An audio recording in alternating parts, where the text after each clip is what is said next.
விஜய்க்கு என்ன நடக்குதுன்னு நாட்டில் தெரியல. உண்மையிலேயே நாலு பேப்பர் படிச்சிருந்தாருன்னா, ஜான் இதே திமுக அதிமுக சொல்லிட்டு அதே நீ எழுதி வச்சிருக்க, நீ யாரையும் கூட அதே எழுதி வச்சிருக்கியான்னு கேட்டிருப்பாரு. ஜான் தான் எழுதுறாரா? அந்த அன்எம்ப்ளாய்மெண்ட் யூத்துக்கு வந்து நான் 4000 ரூபாய் வரைக்கும் கொடுக்குறேன், அதுவும் 29 வயது வரைக்கும் சொல்லி சொன்னார் விஜய். ஆமா, 29 வயசு வரைக்கும் ஒருத்தர் வேலை வெட்டி போகாம வீட்டுல இருந்தான்னா அவனுக்கு 4000 ரூபாய் கொடுக்க கூடாது, போட சாட்டை எடுத்து அடிச்சு வேலைக்கு போடான்னு சொல்லி சொன்னீங்கன்னா, இவரே 5 லட்சம் பேருக்கு 18,000 ரூபாய்க்கு வேலை கொடுப்பேன்னு வேற சொல்லி இருக்கிறாரு. அப்ப அவர் கொடுத்துட வேண்டியதானே, அப்புறம் எதுக்கு நீங்க இந்த ஸ்கீம் அறிவிக்கிறீங்க? 1.5 ட்ரில்லியன் கொண்டு வருவேங்கிறாரு. 1 ஆக்கிட்டாரா? நான் அடிச்சா 1 ட்ரில்லியன் வெயிட் ஆகுற மாதிரியா இது? ஜான் என்ன 1.5 போட்டுக்கலாமா சார்? நம்ம 0.5 ட்ரில்லியன் என்னன்னு தெரியுமா? ராதிகா வந்து அதேதான் சார், படம் வேர்ல்ட் ரெக்கார்ட் படம், பரவாயில்ல கொஞ்சம் கூட போட்டுக்கங்க. உங்க விஜய் எப்போ வேண்டுமானாலும் அவைலபிளா இருப்பேன், நீங்க நினைச்சா எப்போ வேணாலும் என்னைய பார்க்கலாம் அப்படின்னாரு. 234 கேண்டிடேட்ஸ் வந்துருங்க, எல்லாத்துக்கும் இன்னையோட முடிஞ்சிருச்சு. இதுக்கு பின்னாடி நானும் உன்னை பார்க்க மாட்டேன், நீ என்ன பார்க்க மாட்டேன். இதுதான் நீ விஜய் கடைசியா பாக்குற டைம். நான் வந்து ஓசியில வேலை பாறேன், நான் உனக்கு நீ என்ன விஜயா, நான் எதுக்கு உனக்கு ஓசியில வேலை பார்க்க மாட்டேன். வெங்கட்ராமன் வரைக்கும் இது நடக்கும். ஒரு கேண்டிடேட் நான் பேர் சொல்ல விரும்பல, தன்னோட மனைவியோட நகை 20 லட்சம் ரூபாய் அடகு வச்சு போய் நிக்கிறவன் இந்த விஜய் மீட்டு கொடுப்பாரா? அவன் ஏற்கனவே புஸ்தியாளத்துல காசு கொடுத்தாச்சு, இப்போ மாவட்ட செலவு காசு கட்ட நான் இங்கிருந்து போய் நீ ஒண்ணு இங்க ஷேர் பண்ணுங்க, இல்ல தலைமையில இருந்து அடிச்சு கொடுங்க. ₹1 ரூபா கொடுக்குங்க. இந்த அன்னியன் டு அம்பி டிரான்ஸ்ஃபர்மேஷன் அது ரொம்ப புகழ்ந்தாங்க, விஜய்க்கு ரொம்ப பிடிச்சி ட்விட்டர்ல பார்த்திருப்பார். அதனால 2 மணி ரிப்பீட் பண்ணார். அவருக்கு என்ன நான் ரொம்ப கிரிஞ்ச் பண்றானா, வேணாம் நான் அவையில நிப்பாட்டாங்க, நான் ஏதோ சொன்னா நீ உடனே எல்லாத்தையும் எடுத்துக்க வேணாம், நீ என்னன்னா நீ இப்படி இருக்க.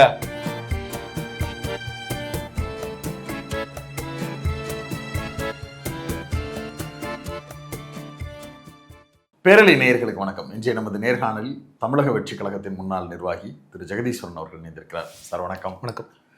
தாவேகா தன்னுடைய தேர்தல் அறிக்கையை ஆல்ரெடி பிட்ஸ் அண்ட் பீசஸாக அங்கனைக்கு சொல்லிக்கிட்டு இருந்தாங்க. இன்னைக்கு மொத்தமாக அறிக்கையை வெளியிடுறோம் அப்படின்னு சொல்லியிருந்தாங்க. அதன் அடிப்படையில் முக்கிய அம்சங்கள்னு மீண்டும் ஒரு 10 பாயிண்ட் அவர் ஏற்கனவே சொன்னது, அதோடு சேர்த்து இன்னும் சில பாயிண்ட்ஸுகளை சேர்த்து இன்னைக்கு அதை ஒரு நட்சத்திர ஹோட்டலில் வச்சு நடிகர் விஜய் அவர்கள் வெளியிட்டிருக்கிறார். அதை ஒட்டி பரவலாக விவாதங்கள் பேசுபொருளாக மாறுவதற்குண்டான வாய்ப்புகளும் இருக்குது. அதனால தான் அந்த நிகழ்ச்சி நடக்கும்போதே இந்த பேட்டியும் எடுக்க வேண்டியதாக இருந்தது.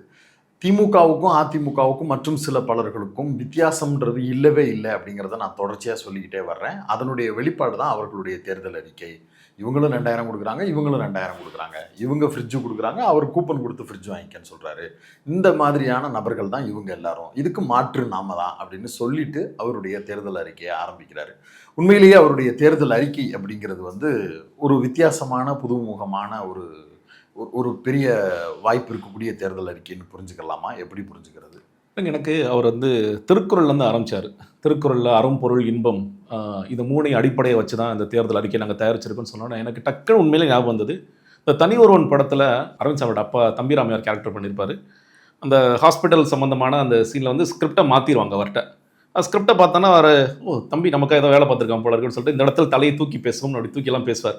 கிட்டத்தட்ட அதே மாதிரி விஜய்க்கு இந்த ஸ்கிரிப்டை மாற்றிட்டாங்க போல தான் நினச்சேன். ஏன்னா தேர்தல் அறிக்கை அறம் பொருள் இன்பத்துக்குலாம் போகிறாரு, இவர் என்ன சொல்ல போகிறாரோ அப்படின்னு சொல்லி உண்மையிலே பயந்துட்டு தான் இருந்தேன். அதற்கு பிறகு அவர் வந்து நார்மலாக வந்தார். திமுக அதிமுக ஃபஸ்ட்டு வந்து அவர் பேச கைத்தட்டு வாங்கி நினச்சாரன்னு தெரியல, எல்லாம் பேசாமல் அமைதியாக இருந்தாங்க. ஸ்டாலின் சார்னு அவங்க வந்து ஒரு கோட் அடிச்சிருக்காங்க, ஸ்டாலின் சார் சொன்னா எல்லாம் கைத்தட்டணும்பா அப்படின்னு சொல்லிட்டு நின்றுட்டு பார்ப்பார். ஸ்டாலின் சார் சொன்னாங்க. அதே மாதிரி இந்த ஸ்டாலின் சார் சொல்கிற மாதிரி தேர்தல் அறிக்கையில் இல்லை. அதே மாதிரி திமுக அதிமுகவும் நான் பல நேரங்களில் 2 ஒன்றுன்னு சொல்லியிருக்கேன். ஆனால் நீங்கள் அதை வந்து நீங்கள் கண்கூடாக பார்க்கலாம். இவங்களும் வந்து 2000 சொல்லுவாங்க, அவங்களும் 2000 சொல்லுவாங்க. ஆனால் நான் டக்குன்னு யோசிச்சேன், விஜய் ஏற்கனவே மகளிருக்கான வாக்குறுதியில் அறிவிக்கும் பொழுது நான் 2500 ரூபா கொடுப்பேன்னு சொல்லிட்டாரு. அப்போ ஒருவேளை அதெல்லாம் இல்லை, நிறைய பேர் விமர்சனம் பண்ணுறாங்க, என்னன்னா சர்க்கார் விஜய்னு பார்த்தா நீங்கள் ஜனநாயக விஜய் மாறிட்டீங்கன்னு விமர்சனம் பண்ணோன்னா விஜய் ஒருவேளை யூடியூப் பேட்டிஸ்லாம் பார்த்துட்டு அதெல்லாம் ரிஜெக்ட் பண்ணிட்டார் போல இருக்குன்னு நினச்சா மறுபடியும் அவர் அந்த இடத்துக்கு தான் வர்றாரு. எனக்கு என்ன குழப்பம்னா, இவர் இன்னும் சொல்ல போனால் இதில் ஒட்டுமொத்தமாக 10 பாயிண்ட் முக்கியமான 10 பாயிண்ட்டை பேசுகிறேன் அப்படின்னு சொல்லிட்டு மகளிர்லேருந்து ஆரம்பிக்கிறார். ஸோ மகளிரில் ஒரு 2-3 விஷயங்கள் சொல்கிறார். முதல்ல எங்கே வராரு, மகளிர் உரிமை தொகை பேர் வச்சிருக்க 2000 குல வழக்கு திட்டம், இவர் ஏதோ புதுசாக பேர் வச்சு 2500 ரூபாய், இதை ஏற்கனவே இருக்கே. அப்போ நீங்கள் திமுக, அதாவது திமுக அதிமுக தேர்தல் அறிக்கையை காப்பி அடித்து அதில் நம்பரை மட்டும் மாற்றுறீங்க. அது ஒன்று தான் நீங்கள் முன்வைக்கின்ற மாற்றம். இதில் நீங்கள் எப்படி திமுக அதிமுக நான் வித்தியாசமாக இருப்பேன், ஆனால் நான் சத்தியமாக செஞ்சிருவேன், என்ன நம்புங்க, நீ எப்படி நம்புறது உங்களை அப்படிங்கிறது ஒரு பெரிய கேள்வியாக இருக்கிறது. அதே மாதிரி அடுத்த தாலிக்கு தங்கம் அதிமுக வச்சிருக்கிற பெயர் ஒரு பவுன். நீங்க இன்னும் சொல்ல போனா எடப்பாடி வரப்போறது இல்லை, எடப்பாடி வந்தாலே எக்கச்சக்கமா சிக்கிக்குவார்.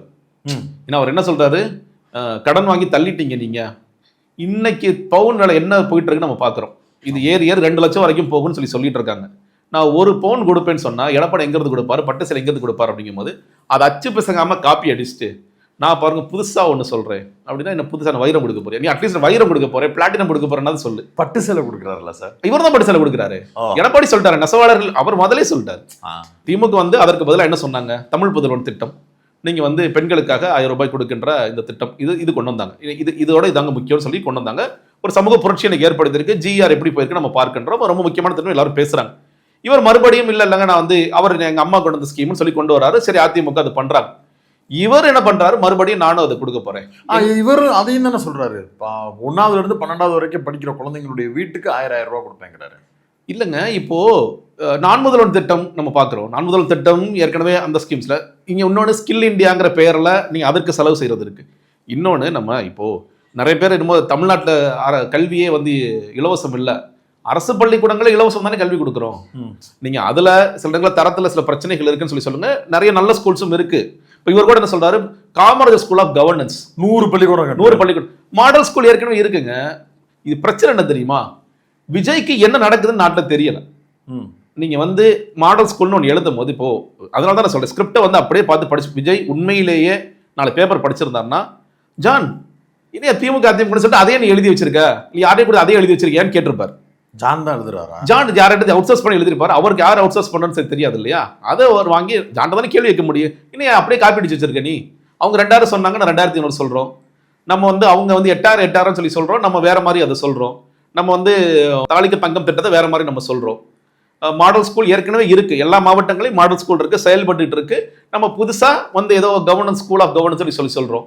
அப்ப எந்த விதத்துல இது மாற்று, இன்னொன்னு என்ன இருக்கு என்ன இல்லைங்கிறது தெரியல அவருக்கு. நீங்க அந்த அன்எம்ப்ளாய்மெண்ட் யூத்துக்கு வந்து நான் 4000 ரூபாய் வரைக்கும் கொடுக்குறேன், அதுவும் 29 வயது வரைக்கும் சொல்லி சொன்னார் விஜய். ஆமா, நிறைய பேர் விமர்சனம் பண்ணாங்க.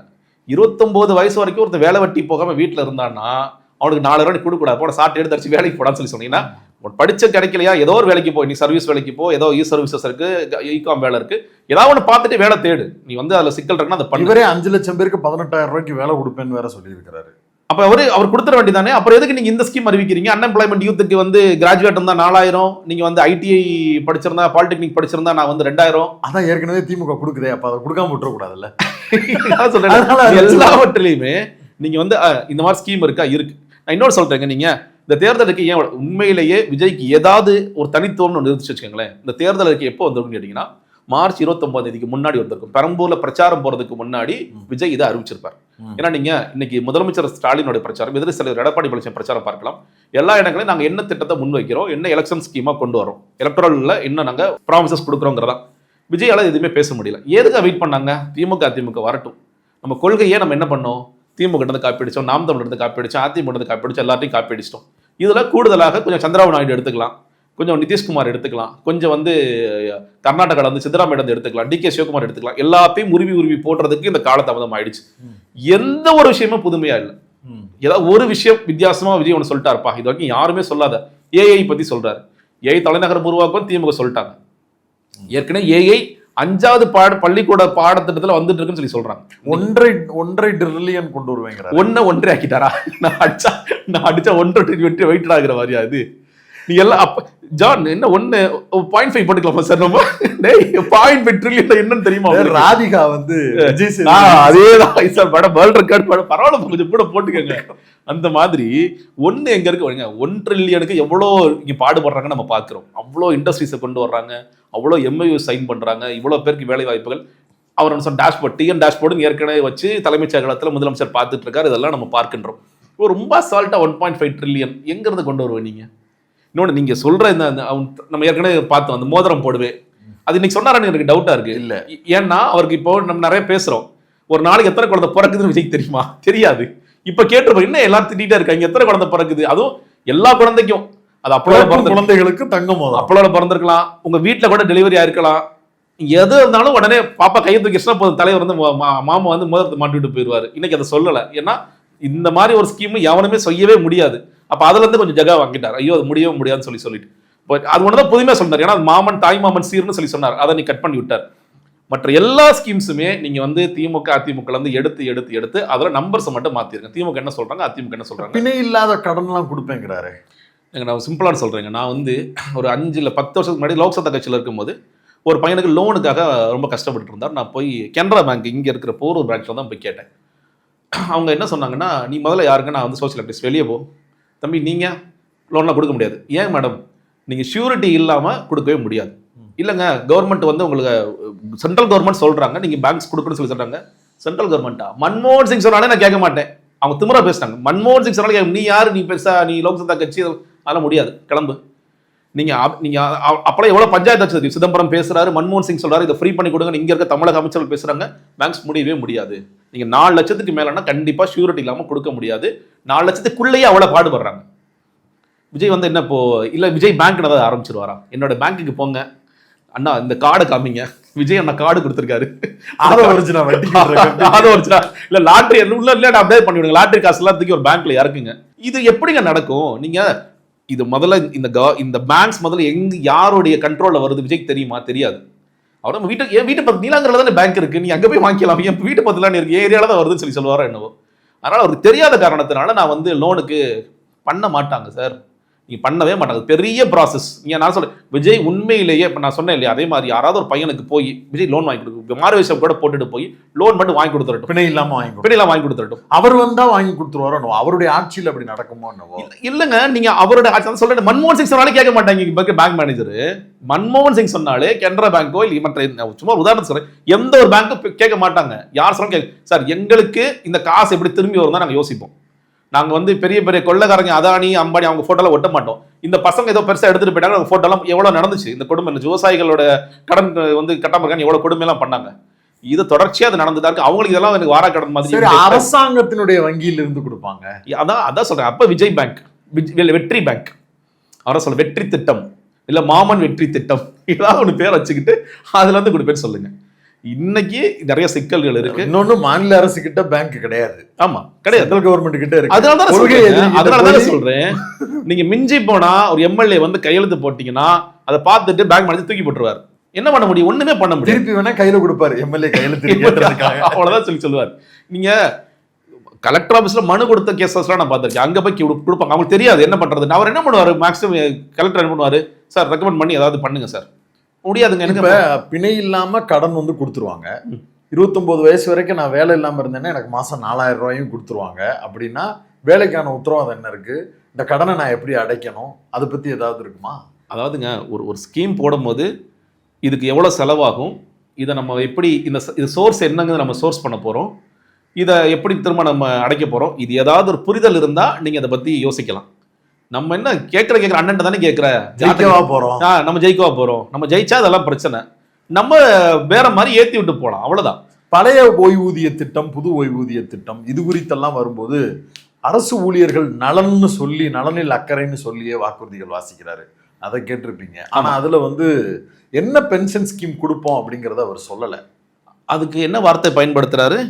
உத்தரவாதம் பரிசீலிப்போம். என்ன பரிசீலிப்பீங்க?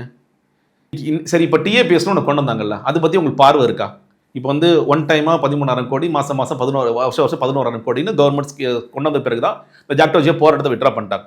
ஓகே சார், அது நல்ல ஸ்கீம்னு அவங்க போயிட்டாங்க. பழைய பென்ஷனும் இல்லை, புது பென்ஷன் பண்ணிருக்காங்க. ரெண்டையும் சேர்த்த மாதிரி ஒரு தொகை வரும் மாசம்னு சொல்லி தமிழ்நாடு உத்தரவாத பென்ஷன் ஓய்வூதிய திட்டம் அப்படிங்கிறத அறிவிச்சிட்டாங்க. அந்த திட்டத்தின்படி அவங்க உடனடியாக அதுக்கு ஜியோ பாஸ் பண்ணிட்டாங்க. பணப்பலன்கள், அதற்கான வேலைகள் நடந்துட்டு இருக்கு. இனி வருஷம் இதுக்கான ஒரு தொகை பெருசா போகுது. அந்த தொகை நாங்கள் கொடுக்குறோம். எப்படி மாநில உரிமை தொகை நாங்கள் ஒதுக்குறோமோ, பசங்களுக்கு நாங்கள் கல்விக்காக ஒதுக்குறோமோ, அதே மாதிரி ஒதுக்குறோன்னு சொல்லிட்டாங்க. அது ஜியோ பாஸ் ஆயிடுச்சு. ஸோ அது நடந்துட்டு இருக்கு. இப்போ விஜய் வந்து இப்போ மலைப்படி நான் பழைய ஓய்வூதிய திட்டத்தை கொடுக்க போறேன்னா எங்க இருந்து கொடுப்பாரு? அது அப்படி சொல்லவே இல்லை. சப்போஸ் அவர் கொடுக்குறேன்னு சொல்லி சொன்னா எங்க, ஏன்னா இல்ல அப்ப பரிசீலனை என்னங்க அர்த்தம்? ஆல்ரெடி பரிசீலனை முடிஞ்சு ஒரு மாசம் அக்கௌண்ட்ல பணம் வருது.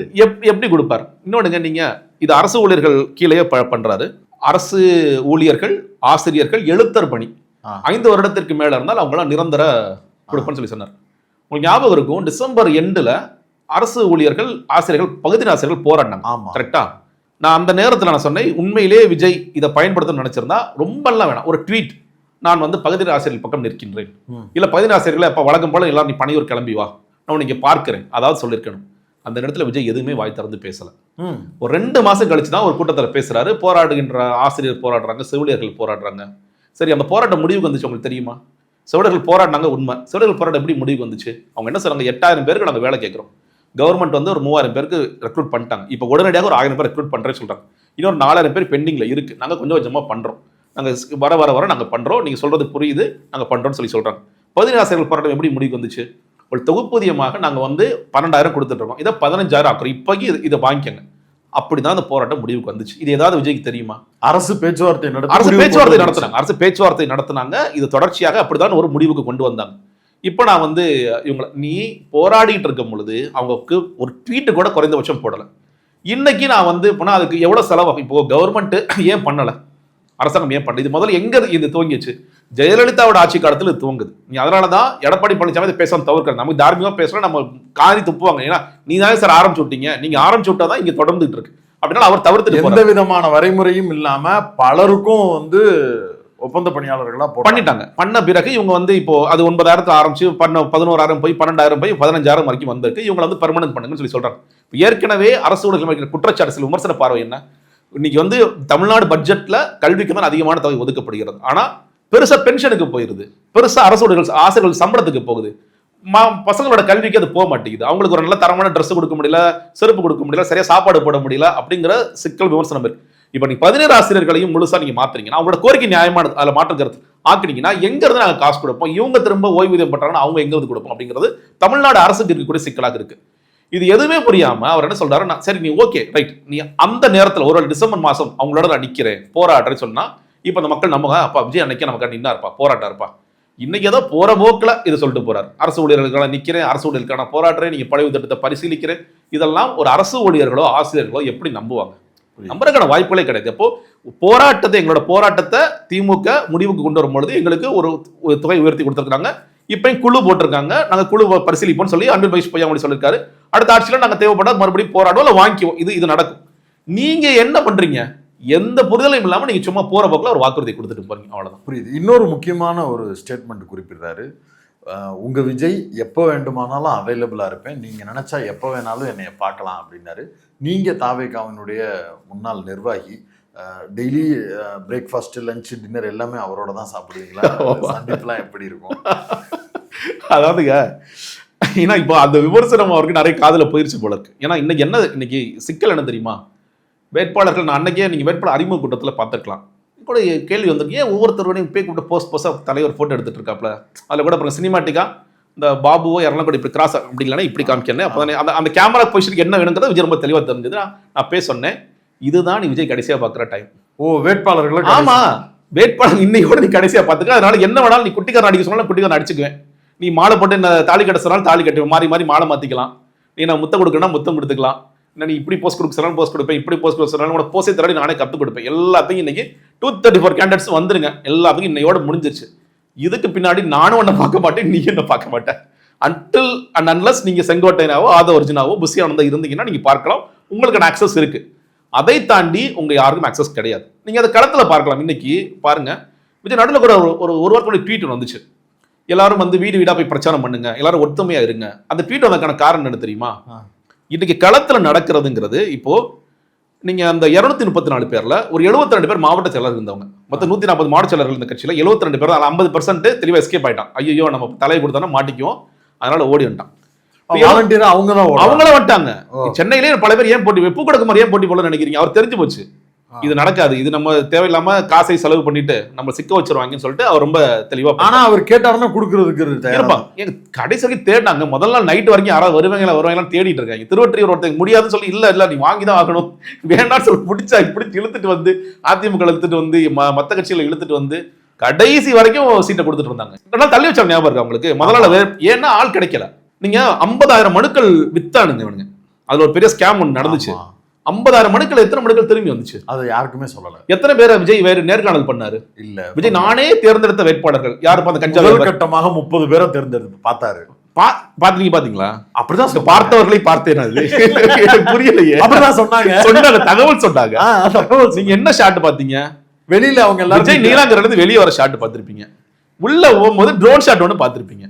இவங்க எல்லாம் வந்து பூக்கூட பழக்கூட நின்னானுங்க. இது பாத்தீங்க? ஆமா. இவங்களும் அவங்களும் எப்ப சந்திச்சாங்க? இவங்க உள்ள போவே இல்லை. நிறைய பேர் வேட்பாளர் பட்டியலாம் எப்படி மாவட்ட செயலர்கள் பட்டியல் போட்டாரோ அது மாதிரி புஷி ஆனந்த் யார்கிட்ட காசு வாங்கினா டிக் பண்ணிக்கிட்டாரு.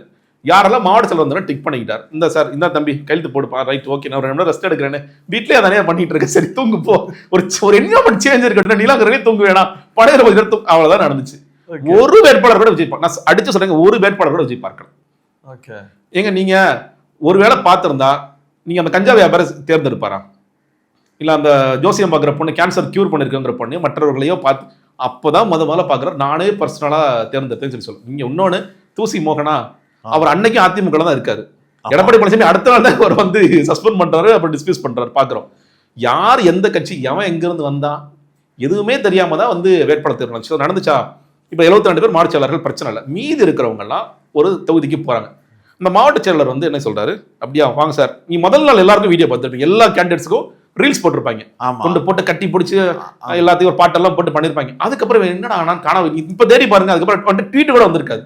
ஏன்னா போன ஒன்னா என்ன சொல்றாங்க மாவட்ட செயலர், இப்போ மாவட்ட செயலர் ஒன்றியமோ நகரமோ, தம்பி இந்த கொட்டேஷன் என்னன்னு 25 லட்ச ரூபா கொட்டேஷன், இது வந்து செலவுக்கு, அதாவது கட்சியோட செலவுக்கு, இது இந்த உனக்கு நோட்டீஸு நான் 4-5 ஒன்றியத்தில் பிரித்து கொடுத்துறேன், நகரத்தில் பிரித்து கொடுத்துறேன், அவன் உனக்கா வேலை செய்வான், இதெல்லாம் சேர்த்து 25 லட்ச ரூபா கொடுத்துறேன். ரொம்ப நான் கம்மியாக தான் கேட்குறேன். என்னென்ன திடீர்னு கேட்குறேன், நான் அங்கேனே போவேன். அவன் சொல்றான், நான் எப்படி தெளிவாக எஸ்கேப் ஆனேன், நீ வந்து தலையை கொடுத்து மாட்டிக்கிட்ட, நான் வந்து ஓசியில் வேலை பார்றேன், நான் உனக்கு நீ என்ன விஜயா, நான் எதுக்கு உனக்கு வேசியில் வேலை பார்க்கணும், பார்க்க மாட்டேன், டோக்கன் போடுன்ட்டான். வெங்கட்ராமன் வரைக்கும் இது நடக்குது. மயிலாப்பூர்ல ஒன்றியம் டெய்லி எவ்வளவு காசு கொடுக்குறேன், அப்ப நீ விஜய் நடிச்ச காசு தானே வச்சிருக்க, நீ சொந்த உழைச்சு சம்பாதிச்சு காசா எடுத்து வைன்னு சொல்லி சொல்றாங்க. நீ காசு கொடுத்தீங்கன்னா வேலை செய்ய, வேலை செய்ய முடியாது, நியாயம் தானே இது. ஏன் சும்மா அவர் வந்து ஆட்டோ கட்டணும், பெருசா கமிஷன் அடிக்க மாட்டாங்க. நீங்க நோட்டீஸ் செலவு, டெய்லி சாப்பாடு செலவு என்னாச்சு இன்னைக்கு, ஒரு பனிமடை நீ விஜய் வேணா பனிமடை கட்டி வச்சுட்டு பிசம் மூடிட்டு இருக்கலாம், மத்தவங்கள பாவம் இல்ல. அப்ப அவன் கேட்கும் போது வேணா திணறான். 2-3 கேண்டிடேட் லட்சணத்தை சொல்லவா, இல்ல பாவமா கூட சொல்றேன். ஒரு கேண்டிடேட் நான் பேர் சொல்ல விரும்பல, தன்னோட மனைவியோட நகை 20 லட்சம் ரூபாய்க்கு அடகு வச்சு போய் நிக்கிற ஒருத்தன், இந்த விஜய் மீட்டு கொடுப்பாரா? ஒரு பக்கம் சங்கிலியா எடுத்துட்டு போறாங்க, அண்ணா வந்து வீட்டு கொடுத்து தாலி எடுத்துட்டு போயிட்டாங்க, அது என்ன சொல்லிக்கலாம். இன்னைக்கு கேண்டிடேட்டு நிறைய பேர் வீட்டை அடகு வச்சு, இடத்த அடகு வச்சு இப்பெல்லாம் நிக்கிறாங்க. இந்த கதைகள் எல்லாம் தேர்தல் முடிவுக்கு பிறகு வரும். எந்த நம்பிக்கையில நிக்கிறாங்கன்னு தெரியல. டெபாசிட்டே நீங்களாம் வாங்காதவங்களா இந்த மாதிரிலாம் பண்ணிட்டு இருக்கானுங்க. அப்போ பெரிய பண பின்புலம், அதிகார பின்புலம் எதுவுமே இல்லை. ஏங்க சம்பந்தமே இல்லை, அவனுக்கும் அந்த தொகுதிக்கு சம்பந்தமே இல்லை, அதை பிடிச்சி கொண்டு போய் அங்கே போட்டிருக்காங்க. எந்த விதமான சம்பந்தமும் இல்லை. ஆள் சிக்கலா, தம்பி நீ தான் மாட்டினவா, தூக்கி கொண்டு போய் அவனை போடு அப்படின்னு சொல்லிட்டு போடுறாங்க. அவன் கெஞ்சான், காசை ஏற்பாடு பண்ணி கொடுங்கய்யா. ஏன்னா மேல இருந்து நான் முன்னாடி சொல்ற மாதிரி இன்னைக்கு வரைக்கும் துண்டு கூட போகல, ஒரு வேட்டி கூட போகல. இல்ல இப்ப இவங்க எல்லாரையும் தேர்ந்தெடுக்கிறதுக்கு புஷி காசு வாங்கியிருக்காரு. இப்ப இந்த மாதிரி ரொம்ப விளிம்பு நிலையில் இருக்கக்கூடியவர்கள்ட்ட எப்படி காசு அவங்களுக்கு கொடுக்கறதுக்கு இருக்கும்? நான் சொல்றேன், அவங்க ஏதாவது பண்ணி காசு கொடுத்துட்டானுங்க. நீங்க மாவட்ட செயலர்கள் காசு வாங்கியிருக்க மாட்டாருங்க. இன்னொன்று இந்த பொறுப்புல இருக்கிறவங்கள்ட்ட காசு வாங்கியிருக்க முடியாது. மற்றவர்கள்ட்ட காசு ஏதாவது தேத்தி அவன் ஏதாவது அடகு வச்சு கொடுத்துறான், ஒரு ஆர்வத்துல காசு வாங்கிட்டான். கடைசி கிடைக்காத இடத்துல சில பேர் நீ எப்ப ஏதாவது பொறுப்புல இருக்கியா அவனை தூக்கி போடுறது வேலைகளை பார்த்துட்டாங்க, அவன் கொடுத்துட்டான். அவன் ஏற்கனவே புஷியானதுல காசு கொடுத்தாச்சு. இப்போ மாவட்ட செயலர் காசு கட்ட நான் இங்கிருந்து போய் நீ ஒண்ணு இங்க ஷேர் பண்ணுங்க, இல்ல தலைமையில இருந்து எதாவது அடிச்சு கொடுங்க. இல்ல ஒரு ரூபா கொடுக்கலங்க, 1 ரூபா கூட கொடுக்கலாம். நீங்க இந்த மாவட்ட செயலர்களை யாருன்னு கேட்டீங்கன்னா, இப்ப நீங்க அந்த மாவட்ட லிஸ்ட் எடுத்து பாருங்களேன். பாலமுருகன் நல்ல காசு பார்த்துட்டாப்ல, நிறைய எப்படி காசு பார்க்கணுங்கிறது நல்ல ஸ்கில். உண்மையிலே இந்த ஒட்டுமொத்தத்துல கரெக்டா வட்டத்தில் எவ்வளவு வாங்கணும், நகரத்துக்கு எவ்வளவு வாங்கணும், ஏன்னா நான் பக்கத்துல இருந்து பார்க்குறேன் எல்லாம் நான் சரியா அடிச்சு நல்லா காசு வச்சிருக்காப்ல. பர்வேஸ் காசெல்லாம் பிரச்சனை. அவங்க அப்பா காலத்துல இருந்து கொள்ளடிச்சிட்டு இருக்காங்க அவங்க ஊர்ல. அதனால அவங்க அப்பா அதிமுக கொள்ளடிச்சாரு, தம்பி அடிச்சிட்டு இருக்காப்ல. அதெல்லாம் அவன் சொல்றாங்க, அண்ணே என்னன்னா இவ்வளவு காசு, நான் ஊர்ல தான் இருக்கேன், என்னன்னா இவ்வளவு காசு வாங்குறாரு. ஆனா அவர் புதுக்கோட்டையில நிக்கல, அவர் போய் அறந்தாங்க நிக்கிறாரு. ஆமா, ஏன்னா வந்து இஸ்லாமியர்கள் அங்க இருக்காங்க. அவங்க திருநாகரசோட கோட்டையில போய் இவர் போய் அங்க ஓட்டு வாங்க போறாரு. சரி பாப்போம் என்ன நடக்குதுன்னு பார்ப்போம். இந்த மாதிரி மற்ற யாரெல்லாம் பலமான மாவட்ட செயலர் இருக்காங்களோ அவங்க என்ன ஒண்ணு காசு இருக்கு, நான் அடிச்சு வச்சிருக்கேன். காரைக்குடி பிரபு ரீல்ஸுக்கே நம்ம மாசம் 3 லட்சம் செலவு பண்ணுவோம், இதெல்லாம் ஒரு மேட்டரா அப்படின்னு செலவு செய்யக்கூடிய வேட்பாளர்கள், இந்த மாதிரி வேட்பாளர்கள் மட்டும் தான் நிக்கிறாங்களே தவிர மாவட்ட செயலர்களும் எனக்கு ரொம்ப திருட தெரியலங்க, நான் பேசாம இருக்கேங்களா, பேசாம ஒதுங்கி தான் நிக்கிறாங்க. மற்ற கழக நிர்வாகிகளா போடுங்க, எல்லாரும் மாட்டிக்கிட்டு அங்கே சப்போர்ட்டும் இல்லாம நிறைய இடத்துல நீ யாரு, நான் உனக்கு எதுக்கு ஒண்ணு காசு கொடுத்து செலவு பண்றேன், நீ யாரும் கூட தெரியாது, புதுசா இப்பதான் வர்ற, நீ எங்க இருந்து வந்தன்னு கூட எனக்கு தெரியாது. அதனாலதான் விஜய் என்ன பண்றாரு, ஒரு ட்வீட் போடுறாரு, நீங்க எல்லாம் ஒன்னா சேர்ந்து வேலை பார்க்கணும். ஏன்னா ஜான்க்கு அந்த இன்ஃபர்மேஷன் போது, புஷிக்கு அந்த இன்ஃபர்மேஷன் போது, நீங்க எல்லாம் ஒன்னா சேர்ந்து வேலை பார்க்கணும். நீங்க ஒன்னா சேர்ந்து வேலை பார்க்கணும். விஜய் உண்மையில என்ன பண்ணிருக்கணும், அந்த தொகுதிக்கு போய் அப்பா இவங்க தான் வேட்பாளர், நீங்க இவங்க மறுபடியும் விஜயோட முகத்துக்கு தான் ஓட்டு, ரைட், உங்க கான்செப்டுக்கே வரேன். அந்த வேட்பாளர் என்ன யோசிப்பான், வேட்பாளர் யோசிப்பானா யோசிக்க மாட்டான். முதலமைச்சர் ஏத்தி நின்று அவர் பேசுறாரு, அவரை பத்தி புகழ்ந்து பேசுறாரு, என்ன சின்னம்னு இன்ட்ரோடியூஸ் பண்றாரு, ஒவ்வொருத்தருக்கும் சொல்லி சொல்றாரு. விஜய்க்கு என்ன கேடா தானே யோசிப்பான். நீ பாக்க காரைக்குடி பிரபு வந்து ஒரு அணில் மாதிரி ஏறி எப்படி வந்தாரு, யாருமே செய்யாத ஒரு சாதனை. புசியானந்தே ஏறிதான் போறோம் நிலைமையில இருக்காரு. அதுக்கே விஜய் வந்து புசியார் திட்டிருப்பாரு, எப்படி காரைக்குடி பிரபு ஏறி வர்றான்னு கேட்டிருப்பாரு. கண்டிப்பா கேட்டிருப்பாருங்க. அப்புறம் இதே மாதிரி போனா எல்லா வேட்பாளரும் ஏறுவான், என் பக்கத்துல வந்து நிக்கிறதுக்கு தகுதி இருக்காங்க வேட்பாளர்கள்லாம். எப்படி அவர் தான் எல்லாத்தையும் திறந்து வராது, வழியோட வர்றாரு. அவருக்கு மட்டும் அந்த வழி, மத்த யாருக்கும் வழி கொடுத்துடக்கூடாது, ரொம்ப கேர்ஃபுல்லா இருக்காரு அவர். அப்படிதான் இந்த வேட்பாளர்கள் நிச்சயமா யோசிப்பாங்களா. அப்போ ஒண்ணு நீங்க சப்போர்ட் பண்ணி அட்லீஸ்ட் ஊருக்கு போயிட்டா இருப்பா, அப்ப தளபதி சொல்லிட்டா இருப்பா, இவன் ஏதாவது காசு ஈசு போட்டு வேலை செய்வான். நீங்க அதுவும் கிடையாது, நான் உனக்கு சப்போர்ட்டும் பண்ண மாட்டேன். இந்த பக்கம் மாவட்ட செயலாளர்களாக இருக்கக்கூடிய ஒன்றிய செயலாளர்கள் காசு கொடுன்னு சொல்லி அதனால களத்துல இவங்களால திணறிட்டு இருக்காங்க. நான் புதுக்கோட்டையில இருக்கேன், ஷெரீப் நிக்கிறாரு, அவர் ஏற்கனவே கட்சியில வச்சிருந்தாரு, அவர் முன்னாடி மையத்துல நின்னாரு. இந்த வாட்டி ஏன் அந்த ஒரு தற்கொலை முடிவு எடுக்கிறாருன்னு தெரியல, அவர் வந்து நிக்கிறாரு. நான் தேடி தேடி பாக்குறேன், எங்கேயாவது வந்துருவாரா. நானும் தேடுறேன், எங்கேயுமே வரலாம். ஒரே ஒரு 4 பேர் போயிட்டு இருந்தாங்க துண்டு போட்டுட்டு. அவங்க போய் நானே வழக்கட்டாம நோட்டீஸ் கொடுப்பேன்னு வாங்கினேன், என்னதான் எழுதிருக்கான்னு பாத்துருவேன்னு சொல்லிட்டு. எங்கப்பா வேட்பாளர் தெரியலனேங்கிறா. இவர் தானே மாவட்ட செயலர், அவரு கூட அந்த பையன்.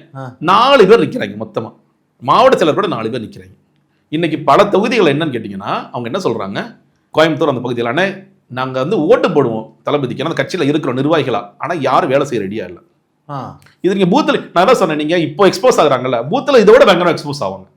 நீங்க ஓட்டிங்ல போனை கையில வச்சுக்கிட்டு அங்க இருந்து மெசேஜ் அனுப்புனா ஆதவ அர்ஜுனா உடனே பார்த்து அங்க இருந்து கிளம்பி வந்து பால் பாக்கெட் போட்டு எல்லா பிரச்சனையும் தீர்த்துருவேன், பூத் வாசல்ல வந்து நிற்பேன், ஒட்டுமொத்த தமிழ்நாடே ஸ்தம்பிக்க வைப்பேன், மாவட்ட செயலாளருக்கு முதல்வருக்கு இல்லாத அதிகாரம் உனக்கு இருக்கு, நீ போடா கண்ணா பூத்துக்கு அப்படின்றாரு.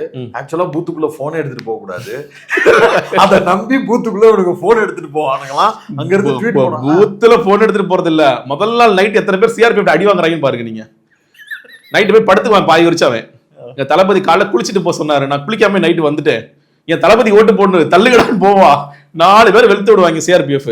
அதுல ஒருத்தன் எடப்பாடி தொகுதியில வந்து கேண்டிடேட் நிக்கல, நம்ம வந்து பெரம்பூர் கிளம்பி வந்து தளபதிக்கு ஓட்டு போட்டுருவோம், நம்ம ஓட்டை வேஸ்ட் பண்ணக்கூடாதுன்னு ட்வீட் போட்டுட்டு, திருச்சிக்கு பக்கமா இருந்தா திருச்சி போயிருவோம், யாராரு இல்ல முடிஞ்சா திருச்சிக்கு போட்டு பெரம்பூர் பஸ் ஏறி வந்துட வேண்டியதான், இல்ல ஒரு வேன் முடிச்சு எல்லாரும் வந்துட வேண்டியதானே. இது இந்த கூத்தெல்லாம் நடக்க போகுது. நீங்க சிஆர்பிஎஃப் நைட் அடி வாங்கி வந்து 4 பேரை எடுத்து விட்டு இந்த கூத்தெல்லாம் நடக்க போகுது. பூத்து மாநாடுன்னு ஒன்னே நடந்துச்சுங்க. ஆமா, டிக்கெட் போட்டு வித்தானுங்க. நீங்க அந்த இதுலதான் இந்த மரத்துல வந்து குதிச்ச அந்த பசங்க எல்லாம் பார்த்தோம். ஏன்னா 1000 ரூபாய் டிக்கெட் வாங்கியிருக்கேன், நடந்துச்சு. அது வந்து அந்த மண்டலத்திலையும் ஷேர் பண்ணிட்டாங்க, புஸ்ஸியாலும் ஷேர் பண்ணிக்கிட்டாரு. இது எல்லாருக்குமே தெரியும், விஜய்க்கும் தெரியும். ஆக்சுவலி 2500 ரூபாய் வரைக்கும் டிக்கெட் போட்டு வித்தானுங்க. டிக்கெட் வாங்கினவன் வந்து பூத் மாநாடுல ஆதவ அர்ஜுனா, அப்பா என்ன அறிவாளிப்பா, சூப்பர். நீங்க இன்னைக்கு உங்களுக்கு தெரியும், திமுக அதிமுக ட்ரைனிங் பக்கவா ஏற்கனவே எக்ஸ்பீரியன்ஸ் தான், இதனால ட்ரைனிங் பண்ணி BLA 1 BLA 2 10 பேர் இருக்காங்க. அதுல ஷீட் எல்லாம் கொடுத்து நீங்க எப்படி வந்து இதை கால்குலேட் பண்ணணும், நீ வந்து இந்த வேட்பாளர் வரும்போது இப்படி அந்த ட்ரைனிங்லாம். இன்னைக்கு தாவேக்கல பூத்துல சேர்ந்து பூத்துக்கு போறோம். நீங்க ஆவின் பூத்தா எந்த புத்திரையும் சொல்லல, எனக்கு கால ஆவின் புத்திர நின்ன பாலை உத்த மாட்டேன்னு சொல்லுவாங்க. பாவங்க அவன், உண்மையிலே பாவம். நீ போயிருப்பா, பூத்துக்கு போயிடுப்பா, சரி ரைட். பூத்துக்கு வந்து என்ன பண்ணணும், ஒரு தொகுதியில பூத் ஸ்லிப்பை கொண்டு வந்து கொடுக்கறதுக்கு அந்த கேண்டிடேட் காசு கேட்கிறாராம், பிரிண்ட் எடுத்து கொடுக்கறதுக்கு. திருப்பூர் தெற்கு தொகுதி அவன் என்ன பண்ணுவார், அவர் என்ன பண்ணுவார் பாவம், அவர் என்ன பண்ணுவார். இப்ப நீங்களே பேசுறீங்க, திருப்பூர்ல அந்த கார்த்திகேயன் ரெடியா இருந்தாரு. ஆமா, அவரை வந்து புஷியானது காலி பண்ணணும்.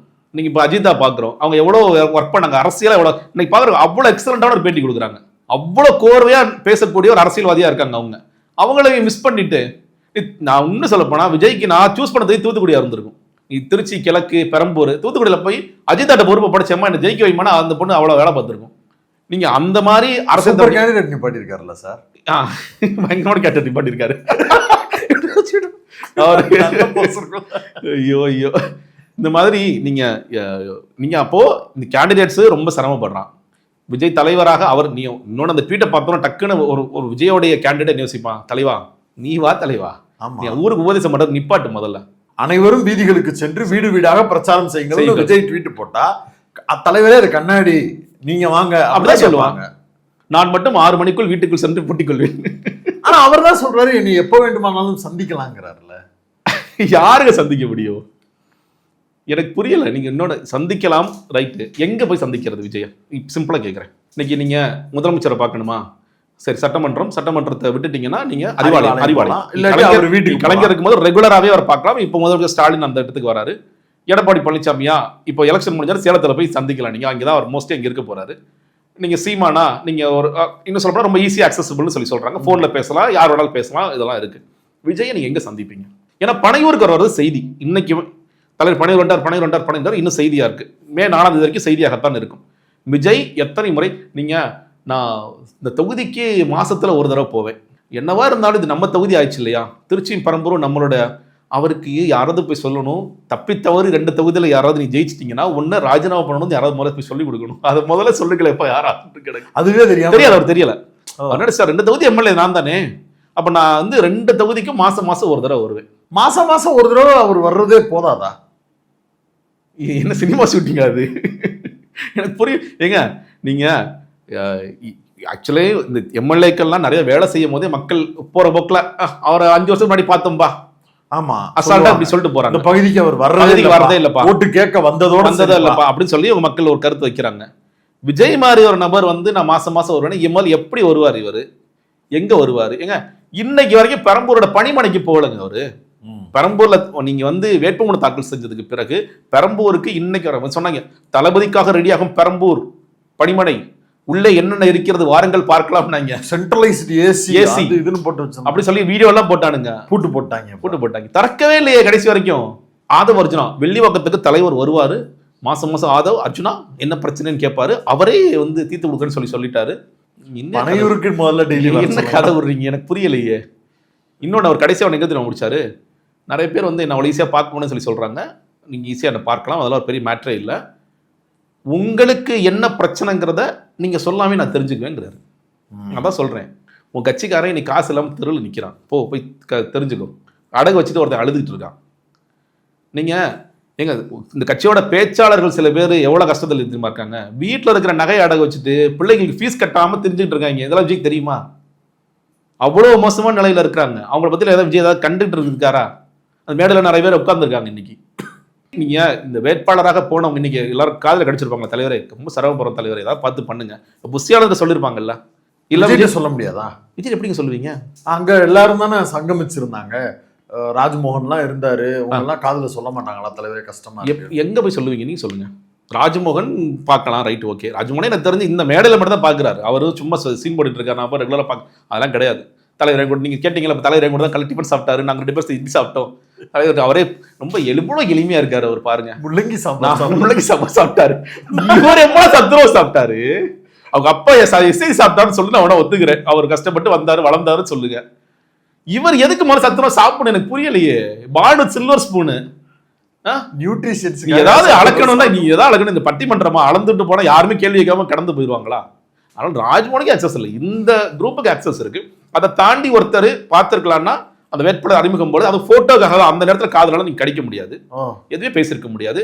அதற்கு பேர் ரொம்ப கவனமா நீங்க வேட்பாளர் பக்கத்துல கூட வரணும். நீங்க இப்ப திருநெல்வேலி தூத்துக்குடி போறாரு, திருநெல்வேலி வேட்பாளர்கள் நீங்க அவங்க ஒரு ஸ்ட்ராட்டஜி வந்துட்டாங்க, அப்பா யாராவது ஒரு வெள்ளி கூஜா வாங்கிட்டு வாங்க, அண்ணன்ட்ட கொடுத்து போட்டோ எடுத்துக்கோ, இல்லாட்டி எப்படி நீங்க உள்ள போவீங்க? அதை கொடுக்கறதாவது போய் போட்டோ எடுத்துக்கலாம், அதுவும் இல்லைன்னா நீ தள்ளி நின்றாதான், அவ்வளவுதான். அதுக்காகவே நிறைய இடத்துல வாழை செய்ய, நீ வந்து வீணை செய்ய, பேட்டு செய்ய, அது செய்ய, இது செய்யன்னு இப்ப அந்த ஒரு ஸ்ட்ராட்டஜியில் இறங்கிட்டானுங்க. இந்த நேரத்தில் போய் நீங்க அவர் வாங்கி சூப்பர் கிளம்புங்கன்றுவாரு. இப்போ நீங்கள் பிரபுவே வந்து இந்த கிளம்பு ஏறிட்டு இல்லை, கிளம்பு கீழே இறக்கி தானே விடுறாங்க, என் போகிற வரைக்கும் போய் காரைக்குடியில் போய் பார்டரில் போய் இறக்கி விட்டு போகிறது. ஆக்சுவலாக பல இடங்களில் அவர் பேசவே இல்லை. இப்போ நேற்று ஊர்வலம் மாதிரி வந்தார், சென்னை முழுக்க அந்த ரோட்டில் அப்படியே ஃபுல் ஸ்ட்ரெச்சு, ஒரு அந்தந்த முனையில் என்னென்ன ஊர் வருமோ அதெல்லாம் 1000 விளக்கு எழும்பூர் வரிசையாக அந்த ஸ்ட்ரெச்சில் என்ன இருக்கோ எல்லாத்துக்கும். ஆனால் எங்கேயுமே எந்த வேட்பாளரையும் ஆதரித்து அவர் பேசவே இல்லை. அது வேணாம்னு தவிர்க்கிறாரா இல்லை என்ன காரணம்? அவர் வழியோடு இருக்காருங்க. என்ன வழி? எல்லாத்தையும் இழந்து வாராடே, இந்த பாட்டு பத்தாத உங்களுக்கு?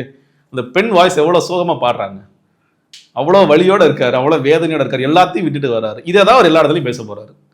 நீங்கள் வந்து திருச்சியில் விஜய் எல்லாவற்றையும் எல்லா வழியும் தாங்கிட்டு அப்படிங்க மாற்றி நீங்கள் வந்து டிவிக்கே டிஎம்கே இந்த இடத்துல என்ன எல்லா வழியும் எல்லாத்தையும் தாங்கிட்டு உங்களுக்கா எல்லாத்தையும் திறந்துட்டு இந்த விஜய் உண்மையாக இருப்பேன், சத்தியமாக இருப்பேன், உங்கள் அண்ணனா, உங்கள் தம்பியா, உங்க தோழனா, இதே தான் எல்லா இடத்துலையும் பேசுறாரு. ஃபர்ஸ்ட் வந்து இந்த ஒரு 2 நாளைக்கு இந்த முதல் நாள் வேட்பாளர் அறிமுகம் போது இந்த அன்னியன் டு அம்பி டிரான்ஸ்ஃபர்மேஷன் அது ரொம்ப புகழ்ந்தாங்க. விஜய்க்கு ரொம்ப பிடிச்சி ட்விட்டர்ல பார்த்துருப்பார், அதனால 2 முறை தான் ரிப்பீட் பண்ணார். அவருக்கு இப்போ இன்னும் நான் ரொம்ப கிரிஞ்ச் பண்றானா, வேணாம் நான் அவையில நிப்பாட்டாங்க, நான் ஏதோ சொன்னா நீ உடனே எல்லாத்தையும் எடுத்துக்க வேணாம், நீ என்னன்னா நீ இப்படி இருக்க.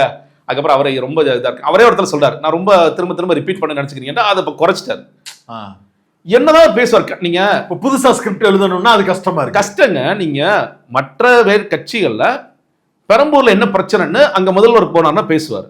எடப்பாடி பழனிசாமி பேசுவார், சீமான் பேசுவார். நீங்க அவங்களுக்கு தயாரித்து கொடுப்பாங்க, அவங்களுக்கு இயல்பாக தெரியும் இது நடக்கும். விஜய்க்கு தொகுதி பிரச்சனையே தெரியாது. எங்களுக்கு இருக்கிறது ஒரே ஒரு பிரச்சனை மட்டும் தான், நாடு முழுக்க ஒரே ஒரு பிரச்சனை தான் எங்களுக்கு. திமுக. ஆமா, திமுக மட்டும்தான். எல்லாத்துக்கும் திமுக தான் பிரச்சனை, வேற எதுவுமே எங்களுக்கு பிரச்சனை இல்லை. குடும்பத்துக்குள்ள கூட திமுக நுழைஞ்சிட்டாங்க. ஃபைனலா ஒரு வீடியோ நான் எதிர்பார்க்கிறேன். வீடியோ இல்ல நேரில் பேச மாட்டார், வீடியோ கூட போடுவார். ஜனநாயகன் ரிலீஸ். நான் அதனால தான் இப்ப ஜனநாயகன் தயவு செய்து இப்ப எடிட்டர் வரைக்கும் அரெஸ்ட் பண்ணாங்க, கொஞ்சம் தூரம் கூட ஹீரோ வந்துருவாரு. பக்கத்தை நெருங்கிட்டீங்க நீங்க.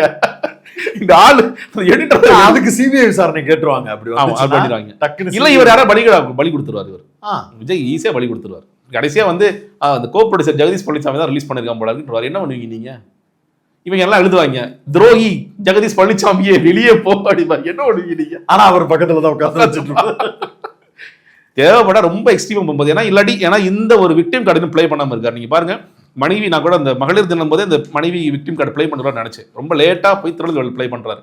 அந்த இடத்துல கரூர் எடுக்கிறாரு, எல்லாத்தையும் விக்டிம் கார்டு பிளே பண்ணிட்டே இருக்காரு.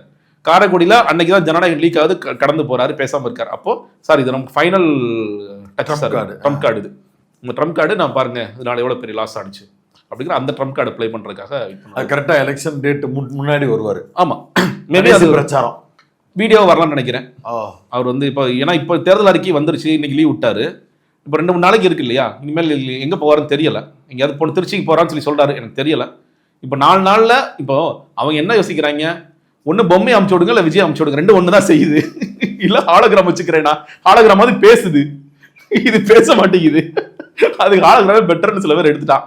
நான் உடனே இவங்க அதிகம் பாருங்க சைட் இன்னீங்க இதே ஹாலோகிராம இப்போ திமுக பண்ணிட்டான்னு வச்சுக்கோங்க, என்ன ஓட்டிருப்பாங்க இவங்க. அப்போ இவர் ஹாலோகிராம் வச்சா டெக்னாலஜியில் வந்து பாருங்க நாங்கள் புரட்சி ஏற்படுத்துறோங்கிறாங்க இவங்க. ஸோ இவருக்கு வந்து கண்டென்ட் இல்லை, மெயின் பிரச்சனை கண்டென்ட் இல்லை. அந்த தொகுதி சார்ந்து என்ன பிரச்சனை, நீங்கள் அந்த கேண்டிடேட்ஸ்க்கே கண்டென்ட் இல்லைங்க.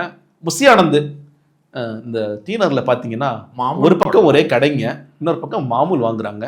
நீங்கள் தளபதிக்கு ஓட்டு போட்டீங்கன்னா மாமூல் எல்லாம் பார்த்துக்கிட்டே அவ்வளோதானே. தீநகர் பிரச்சனையே இல்லையா? தீனரில் என்ன இருக்குன்னா தெரியுமா உனக்கு?